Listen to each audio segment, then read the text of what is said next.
I'm Dr. Fred Roberto, and we're here to set your metabolism on fire with foot fires.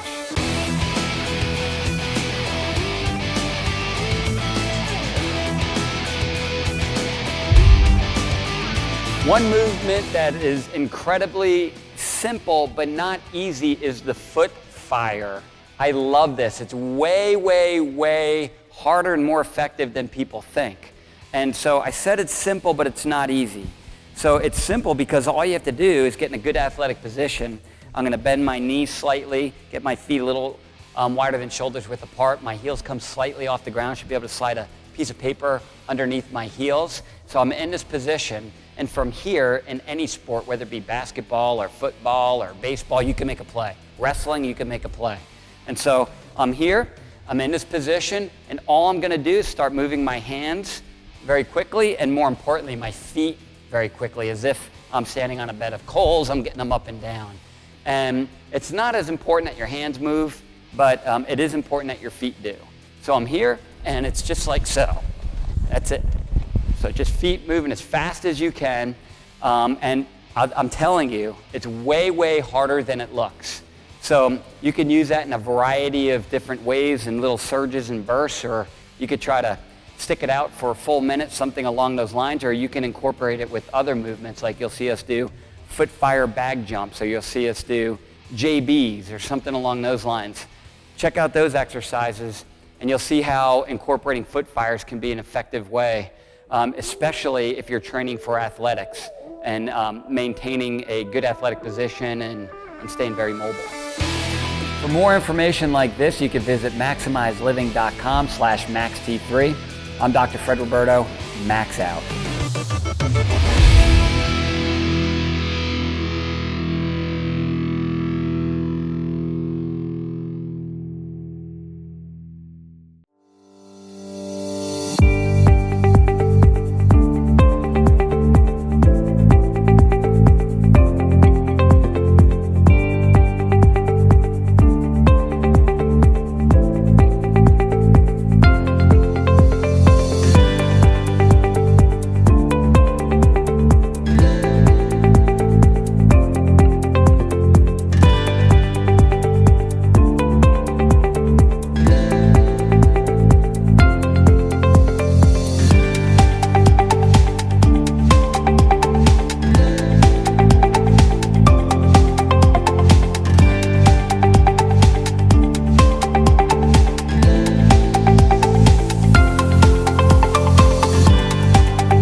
Hey guys, I'm Dr. BJ Hardick. We're talking about digestion right now in Maximize Living, and I want to talk about some things people can do from a perspective of vitamins and supplementation to promote the best digestion possible in your body. Now, I will say by starting out, ultimately, I do believe that God designed the body to digest foods on its own without a lot of help with additional supplements and additional vitamins. However, we have often gotten to a point in our lives where we realize that we've had years and years of horrible diets and we've destroyed the gut or we have other complicated problems in the body that can interfere with digestion. And there's no question that there are certain natural products and natural perspectives that can help your body digest your foods as best as possible. And I want to talk about 5. Now, they're not the only 5, but I do feel these are ones that we can focus on and ones with which I do believe a maximized living approach will help you.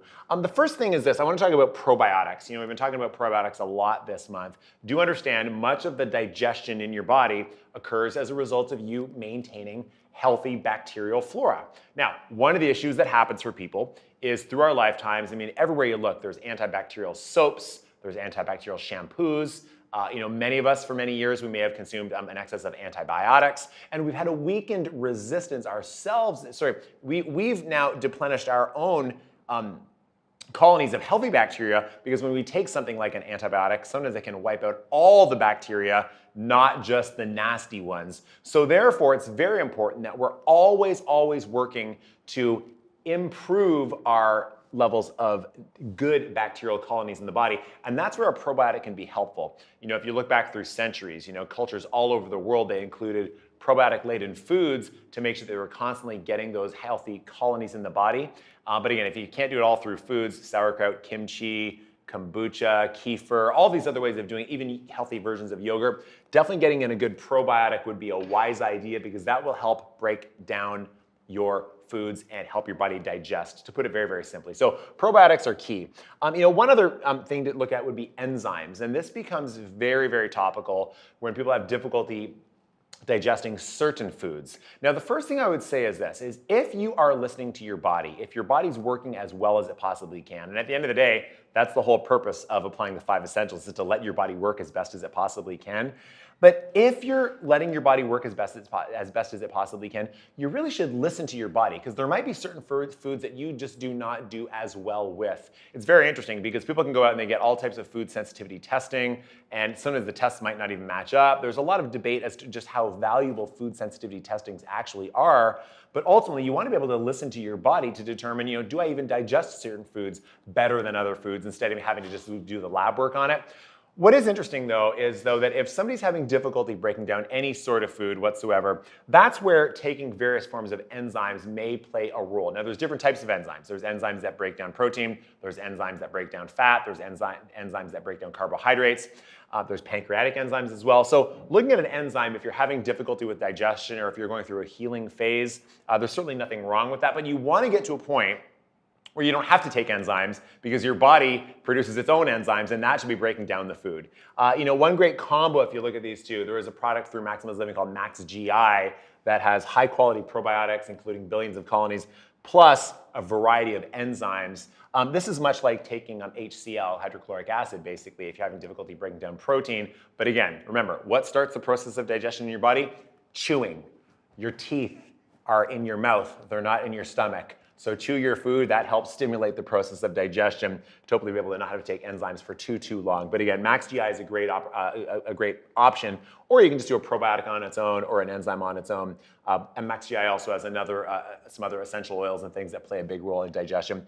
L-glutamine is a biggie as well. Years ago, I was dealing with severe mercury toxicity, and I had a really just torn apart digestive system, which people come to know as leaky gut, which also can play a role with digesting certain foods, and you can have a lot of food sensitivities. One of the issues with toxicity is we do find that toxicity can play with your hormone levels, specifically melanocyte-stimulating hormone, which actually doesn't line, but it plays a role in the regeneration of the gut, the lungs, and the sinuses. So if people have hormonal issues, or if they've dealt with toxicity issues, or they have a leaky gut type of problem, taking glutamine is very, very important, because it is one of the essential amino acids that can play a role in rebuilding the gut. It's used for energy down there as well. So do consider L-glutamine if there's a difficulty with the digestion as well, and you're going through this healing phase. Probably not something people need to take forever, but something that can be done in the healing phase or cyclically. And then we could also look at something like fiber. Now, fiber, most of these are talking about supplements. Fiber, really, you would be getting from food. There's soluble and insoluble fiber. Sometimes people are very surprised just how much fiber is in certain foods. Asparagus has fiber, avocado has fiber. There's fiber in certain foods that you might not expect. It just doesn't have to be something rough like raw broccoli. But you want to make sure you're getting in fiber to help obviously push food through your system. But I will say there is a caveat here. If somebody has an inflamed bowel, maybe because they have other things going on, sometimes more fiber is actually more difficult on your system. So the solution is not always getting in more fiber for everybody. But in many people's cases, adding things, even in a supplement form, like a supplement that would be of, say, psyllium husk, or just a good fiber supplement that can be of benefit to you. Also things like, flax plays a big role with getting, it can provide a lot of fiber as well. And then I also want to talk about magnesium, because magnesium does help, essentially relax the musculature at both skeletal muscle and smooth muscle as well in your body. Most of us now, just because of oxidative stress and subluxation and poor diets and sitting too much, we're just all dealing with muscular tension everywhere. And that does play a role on the smooth muscle of the gut. So I have always seen personally that if somebody's having difficulty, say with constipation, or having difficulty, with mainly constipation, but other digestive processes as well, you do want to look at fiber or magnesium, or sometimes a combination. Remember, different people respond different ways. The other one that's not listed here, if somebody's dealing with constipation, would be vitamin C. Typically adding fiber, magnesium, or vitamin C can help play a role in improving your digestion if you deal with constipation issues. But magnesium is a biggie if you have difficulty with elimination. When you do look at these, you can look at these on their own, but I would also say, and this also gets back to my own personal experience as well, both of these would be contained in the Maximize Living Detox product. Which actually gets more, in my opinion, for some people, to the root cause. Not just looking at what supplements can help you digest and eliminate and absorb nutrients, but maybe why do you have this problem in the first place? And that's why I think something like looking at a detox on a regular basis is such an important thing to do. Looking at, are you getting the right nutrients that you need from food? Are you taking good care of your spine? Are you sleeping enough? Is your mindset healthy? Are you getting enough fitness in your life as well? So this is a good starting point for just about everybody. Remember, it's very, very biologically unique, but I hope this gives you a good starting point. And if you have more individual specifications or needs, make sure you check with your incredible team in your Maximize Living clinic.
When it comes to healthy digestion, one of the common questions come up is there an easier way to get food into the body where it's maybe already pre-digested or broken down so that the body would process it easier, especially if you have difficulty with the health of your gut.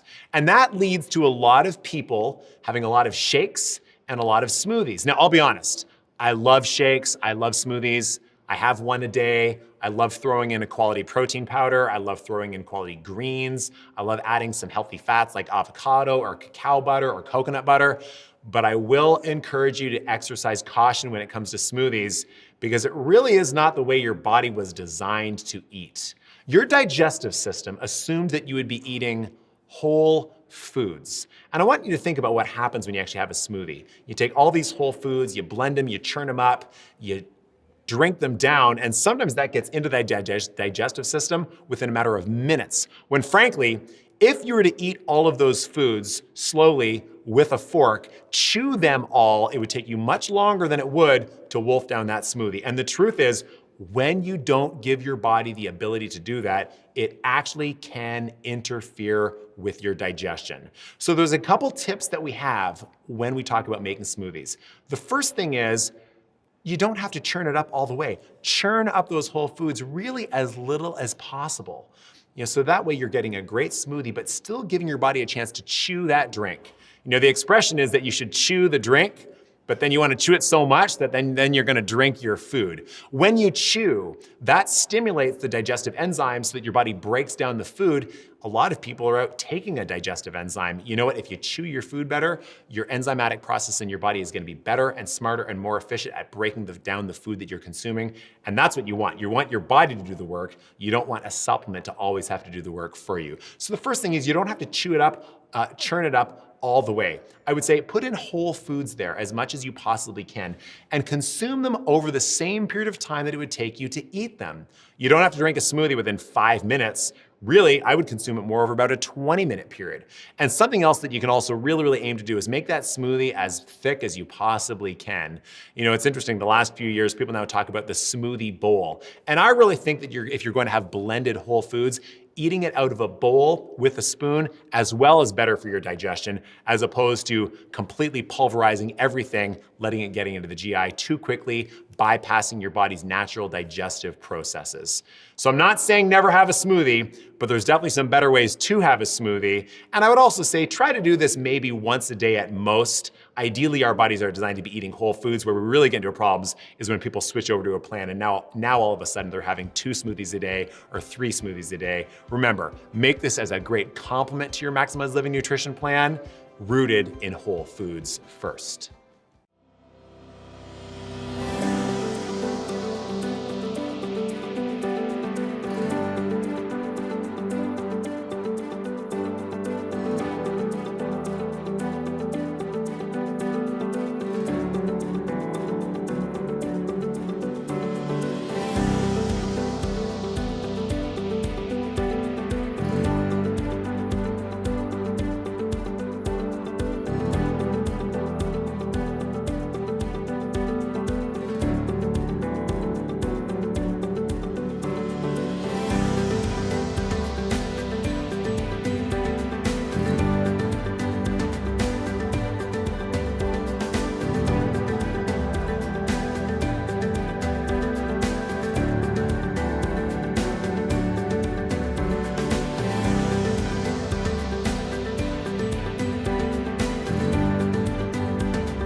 Hey guys, I'm Dr. BJ Hardick, one of the co-authors of Maximized Living Nutrition Plans.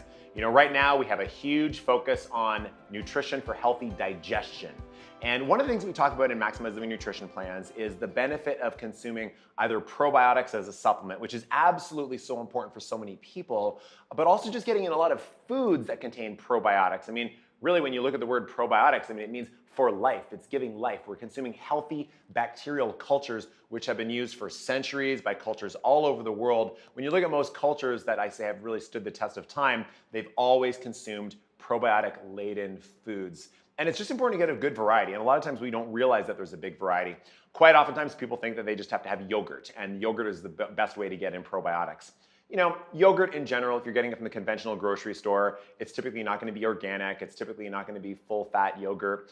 It would be pasteurized. It certainly would be homogenized. And it's not going to necessarily contain a wide variety of bacterial cultures. You're typically just looking at acidophilus and lactobacillus. So we want to look for more ways to get in healthy bacterial colonies into the gut, because those do contribute greatly to your digestive processes, breaking down your food, and thriving, because you know your digestive system uses more energy than any other system in your body. So if your digestive system is not working properly, your energy will be tanked. So that's why it's so vital that we look at healthy bacterial colonies in the body. And just good digestion overall. You know, a couple things that have become very popular in the last couple years. This is Kavita. Many of you have seen different varieties of kombucha out there. And frankly, kombucha drinks, Kavita drinks, these fermented drinks, they become very, very popular. You know, I like this one because it's very, very low in sugar. It has some healthy bacterial colonies. However, it also contains things like apple cider vinegar, which is good for your overall health, detoxification, digestion as well. It contains lemon as well. It's a great morning drink. Cayenne pepper as well, which can help to clear you out.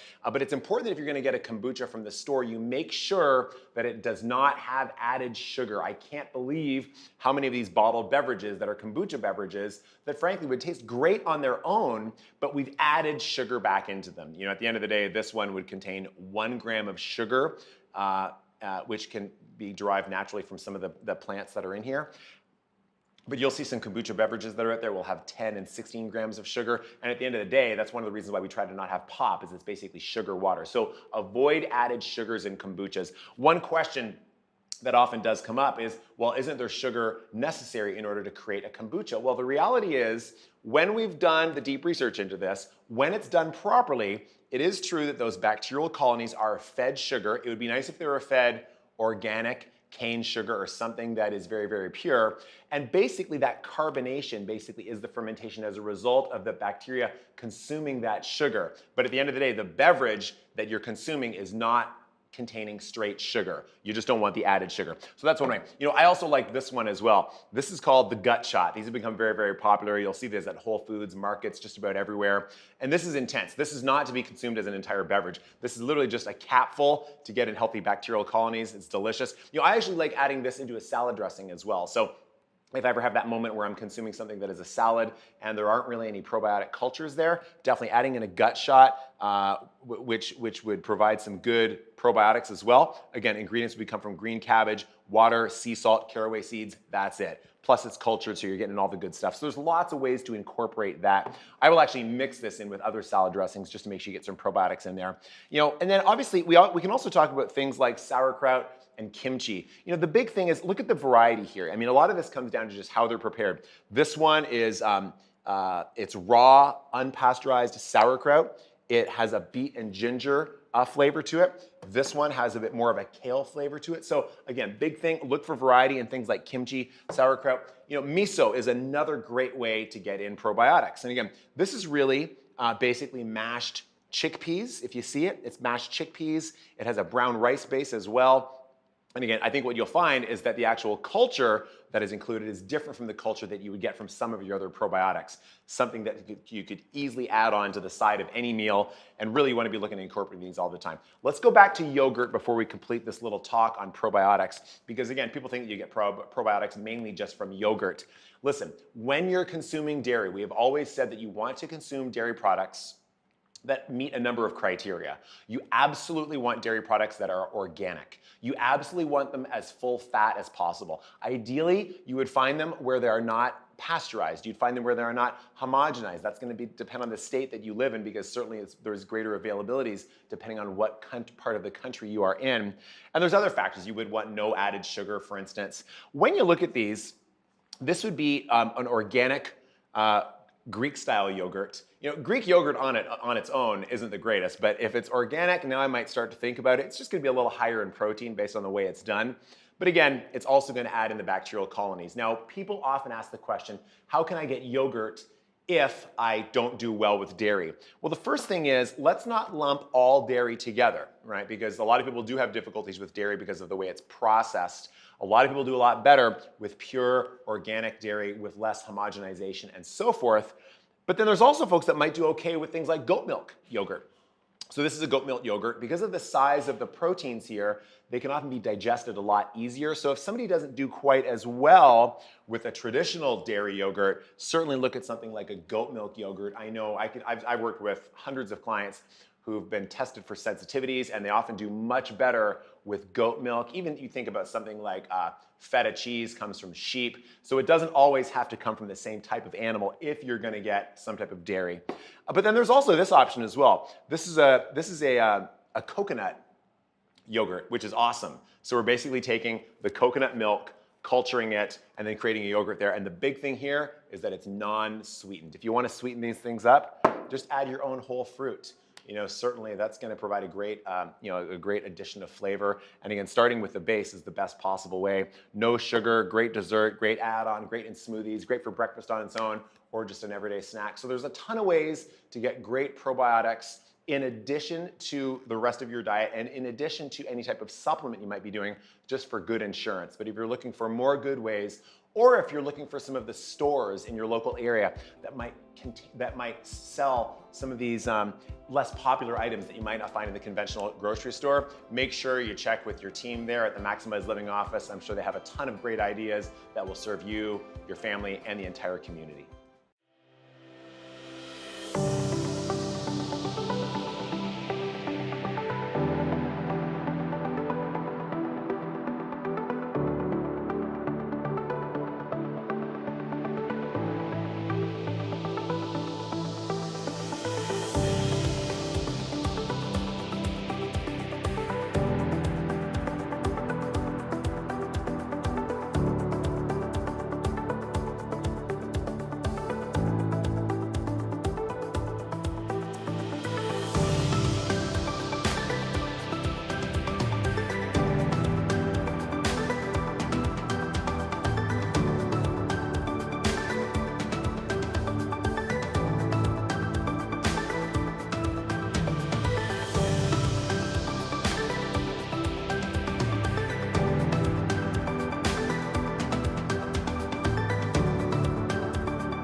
Hi, I'm Dr. BJ Hardick. I'm here with my friend and my colleague, Matt. We're talking about heartburn.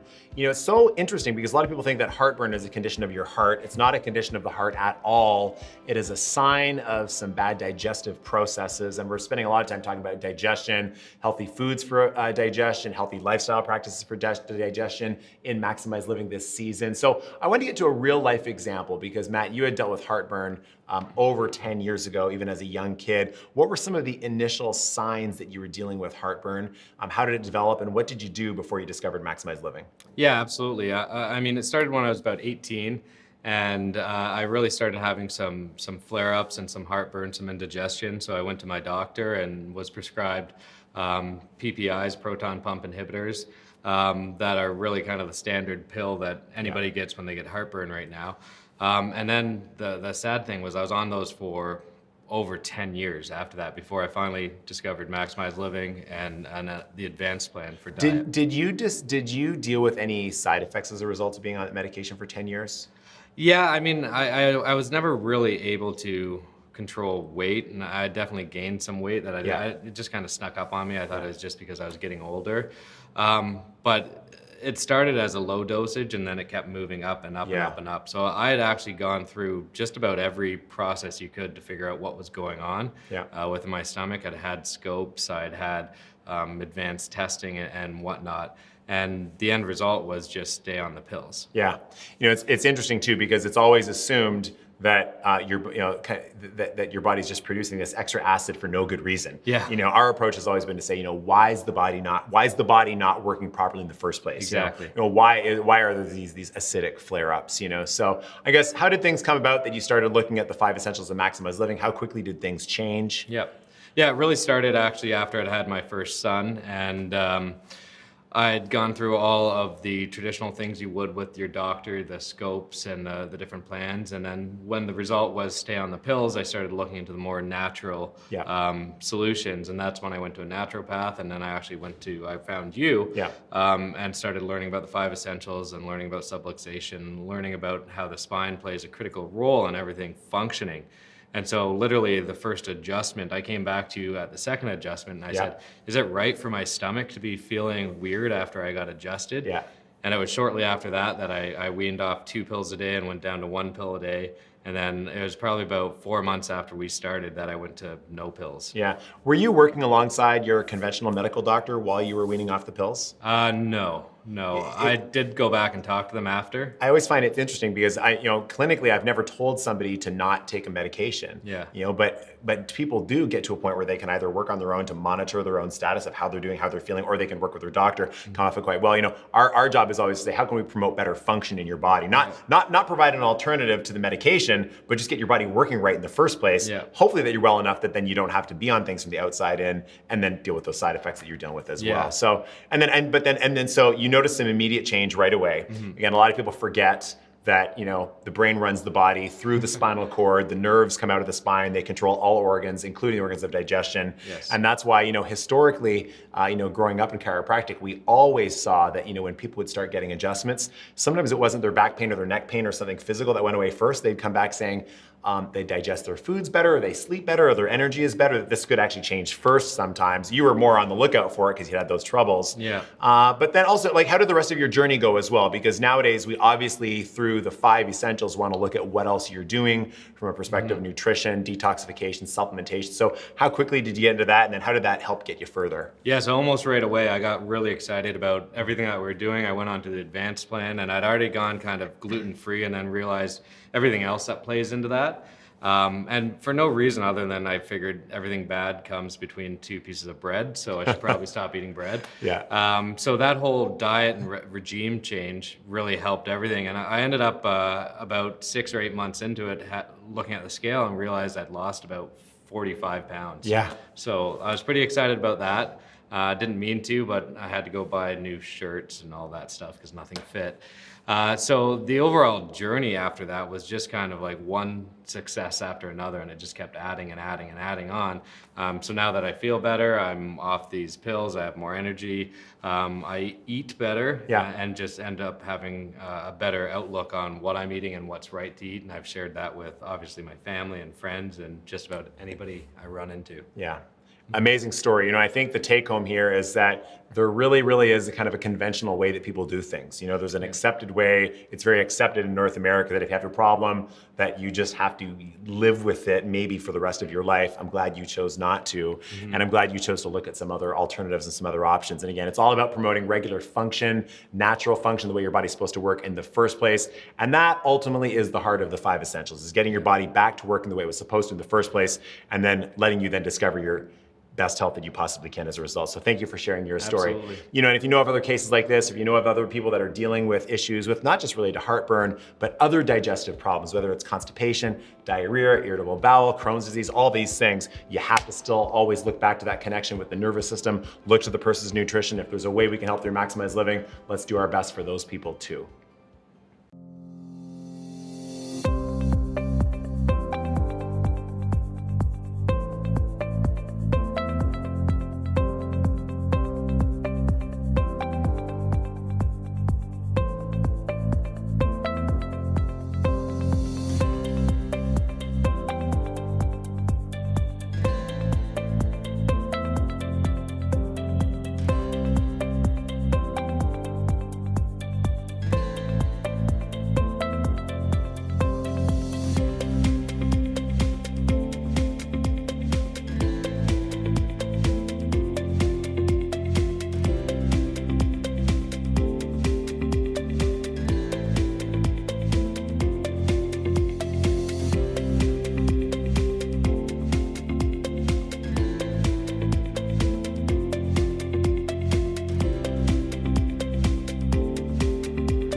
We wouldn't have a conversation about digestion without speaking about probiotics. You know, a lot of people ask, what is a probiotic? Should I take a daily probiotic as a supplement?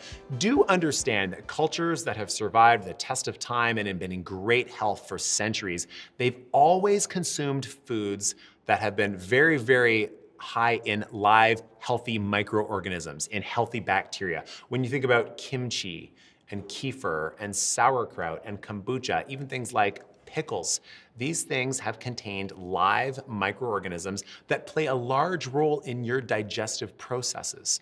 You know, some health authors have described that your gut is 90% bugs and only 10% you, and those bugs play such a big role in the digestion of your foods. So I would recommend that you would get in healthy probiotics every single day, ideally from food. If you can't get them from food, yes, absolutely, you want to make sure that you're taking a high quality probiotic on a daily basis. And when you look at a probiotic, you want to be thinking to get as many strains of bacteria as possible, but also as much variety as possible as well. That's what you want to look for, but ideally get it from any of those vital foods. It will help your digestion. Try it out. I think you'll see it'll help you a great deal.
Hey guys, I'm Dr. BJ Hardick with Maximize Living. We're talking about healthy digestion and how to have a healthy gut.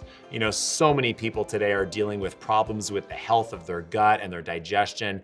And I think it's very important that we address one major myth that has existed for so many years. You know, as a doctor, I have had people coming to see me for 15 years who've been told that the best way to eat is to not only have 3 meals a day, but to have multiple snacks throughout the day, or sometimes even have what they would call 5 meals per day. I've seen some diet plans that lead to up to 7 meals per day. The theory was that this would somehow maintain you with a strong level of metabolism and improve your digestion. When in fact, when you look at how the body was actually designed, the body was designed to potentially go a long period of time without food. You know, we live in a very luxurious part of North America where there's a variety store on every corner where you have access to more food, but your body was designed to thrive on meals that were spaced out, because in ancestral times, you might not have had that luxury of the after-school snack or the snack during the middle of your workday or a coffee break or having a variety store, like us said, on every single corner. And here's what we find. We find that when you're having quality meals, think about breakfast, think about lunch, think about dinner, that are filled with healthy fats, when they're filled with fiber, when they're filled with quality protein, when they're low in sugar, when they're low in processed carbohydrates, if there's any in there whatsoever, those should keep you full. And when you're full in between meals, you know what? That gives your digestive system a chance to process, eliminate, deal with what you've just taken in.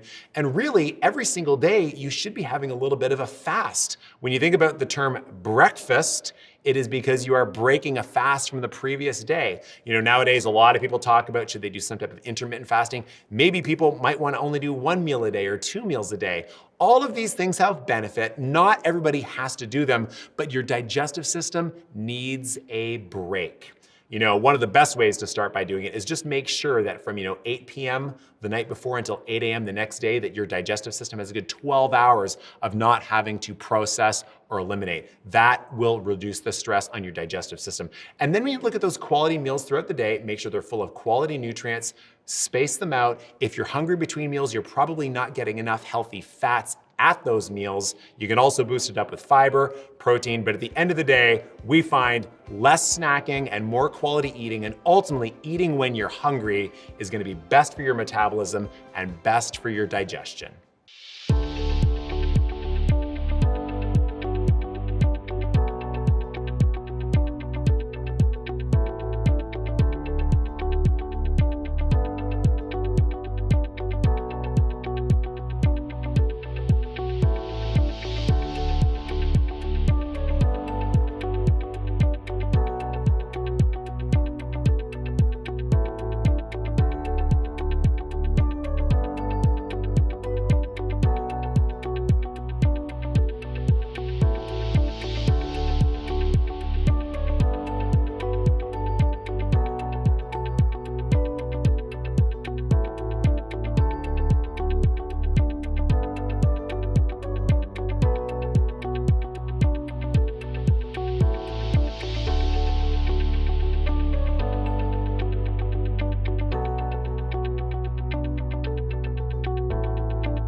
I'm Dr. Fred Roberto of Maximize Living and MaxT3, and welcome to your best month ever challenge. And so here's one of our barometer workouts. We're going to do our push-up Sally MaxT3 version. So here are the rules of engagement. This is a push-up challenge, and we're going to do it to a song.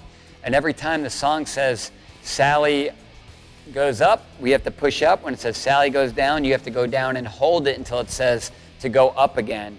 And you'll hear 4 choruses throughout the song, and you've got to hold it in a down position during the chorus. And so you're going to end up doing a total of about 30 push-ups, and you'll do, it goes 8 in the first set, and then 5 in the second, 5 in the third, and then 12 in the fourth set, broken up again by the chorus.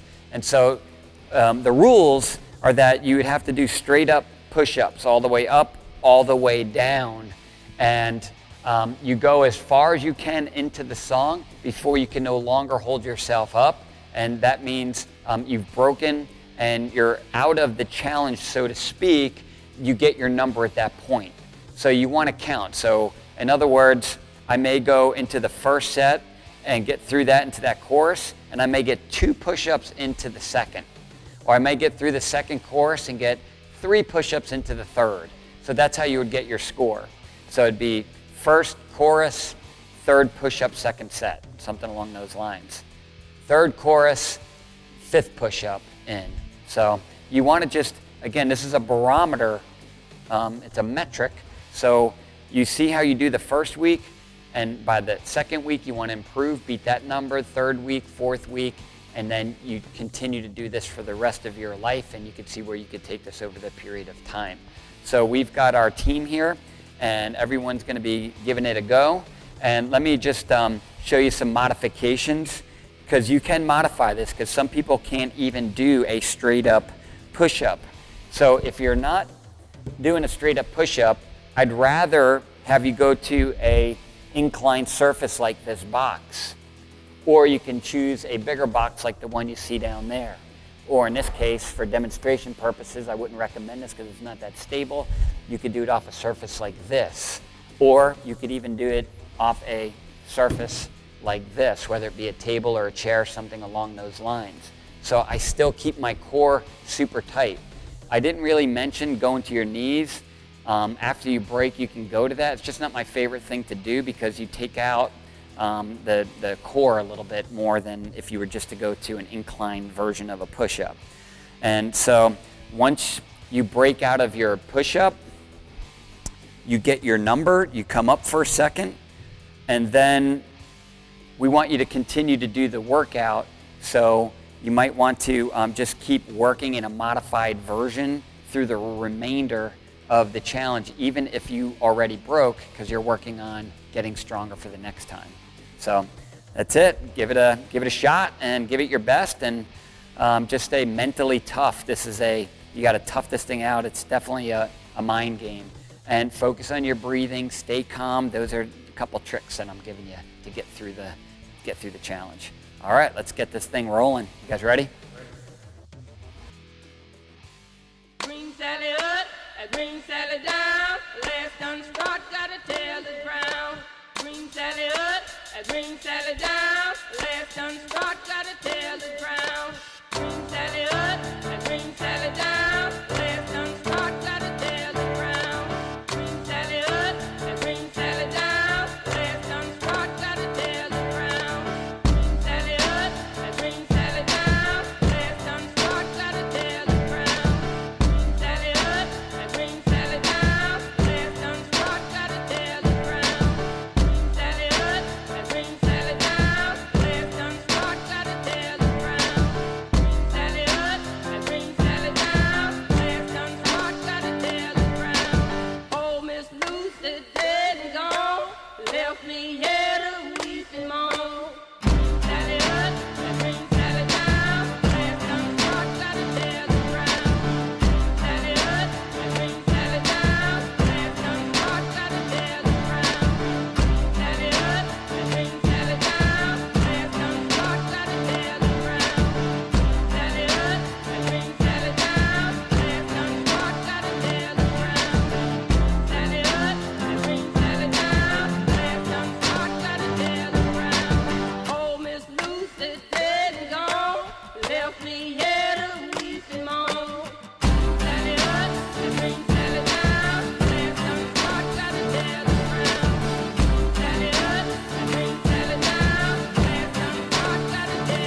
bring Sally down. The last done start, gotta tell the crown. Bring Sally up, bring Sally down. The last done start, gotta tell the crown. Sally up, bring Sally down. The last done start, gotta tell the crown. Sally up, bring Sally down. The last done start, gotta tell the crown. Sally up, bring Sally down. The last done start, gotta tell the crown. Sally up, bring Sally down. The last done start, gotta tell the crown. Oh, Miss Lucy dead and gone, left me here to weep and moan.